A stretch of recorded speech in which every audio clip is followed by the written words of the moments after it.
ನಿಮ್ಮ ಮನಸ್ಸಿನ ನೋವಿಗೆ ಪರಿಹಾರ.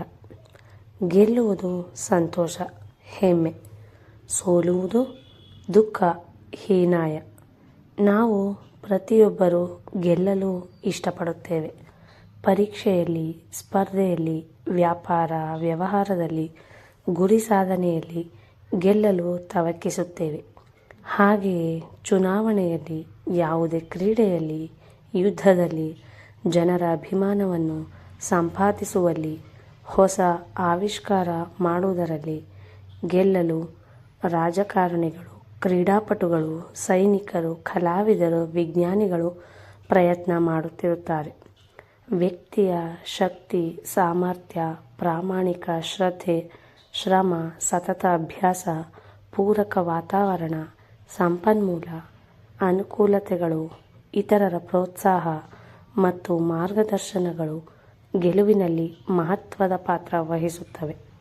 ಇವೆಲ್ಲದರ ಜೊತೆಗೆ ಅದೃಷ್ಟವೂ ಬೇಕು ಎಂದು ಜನ ನಂಬುತ್ತಾರೆ. ದೊಡ್ಡ ಗೆಲುವು ಪಡೆದಾಗ ಅಭಿನಂದನೆ, ಪ್ರಶಸ್ತಿ, ಪುರಸ್ಕಾರಗಳ ಮಹಾಪೂರವೇ ಹರಿದು ಬರುತ್ತದೆ. ಸೋತಾಗ ಟೀಕೆ, ತಿರಸ್ಕಾರ, ಅವಮಾನ, ಶಿಕ್ಷೆಗೂ ಗುರಿಯಾಗಬೇಕಾಗುತ್ತದೆ. ಸೋಲುವುದು ಯಾರಿಗೂ ಬೇಡ.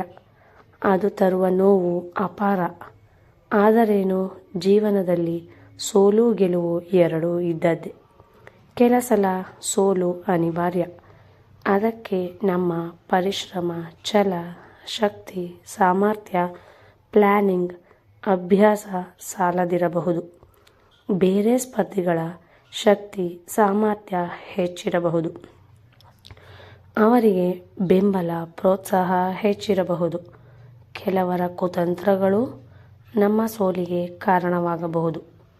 ನಮ್ಮ ಸಾಮರ್ಥ್ಯದ ಬಗ್ಗೆ ನಮ್ಮ ಅತಿಯಾದ ಅಹಂ, ವಾಸ್ತವಿಕತೆಯ ನಿರ್ಲಕ್ಷ್ಯವು ಕಾರಣವಾಗಬಹುದು.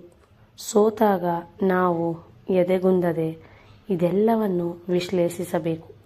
ಸೋಲಿಗೆ ಏನು ಕಾರಣ ಎಂದು ಪತ್ತೆ ಮಾಡಬೇಕು. ಮುಂದಿನ ಸಲದ ಪ್ರಯತ್ನದಲ್ಲಿ ಅವೆಲ್ಲವನ್ನು ನಿವಾರಿಸಿಕೊಳ್ಳಬೇಕು. ನಿರಾಶರಾಗದೆ ಗೆಲ್ಲಲು ಪ್ರಯತ್ನಿಸಬೇಕು.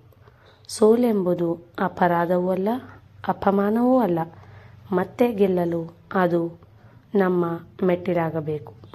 ಗೆದ್ದರೆ ಹೇಗೆ ಗೆದ್ದಿರಿ ವಿಚಾರ ಮಾಡಿ.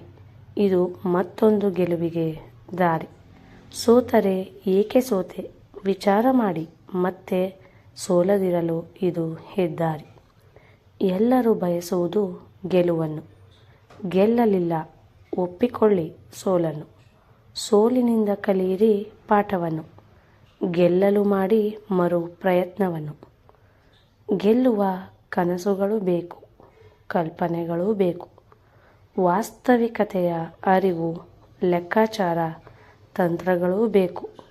ಎದುರಾಳಿಗಳ ಬಲಾಬಲಗಳು, ತಂತ್ರಗಳ ಅರಿವಿನ ಜೊತೆಗೆ ನಿಮ್ಮ ಬಲಾಬಲಗಳ ಅರಿವು ಹಾಗೂ ಆತ್ಮವಿಶ್ವಾಸವೂ ಇರಬೇಕು. ಧನ್ಯವಾದಗಳು.